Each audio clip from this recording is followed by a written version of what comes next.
மஞ்சநாதன் room கட்டை எடுத்துருந்தாங்க பாருங்க. உள் ஃபினிஷிங்கு இப்போ பண்ணியாச்சு, ரஃப்பாக பண்ணியாச்சு. இப்போ ஃபினிஷிங் பண்ணிவிட்டு காமிக்கிறேன்.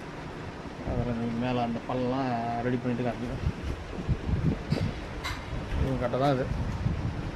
உள் ஃபினிஷிங் பண்ணிவிட்டு காமிக்கிறேன். இப்போ மேலே எடுத்த உள்ளார ரஃப்பாக எடுத்தாச்சு. இப்போ ஃபினிஷிங் வந்து வாங்க பாருங்க.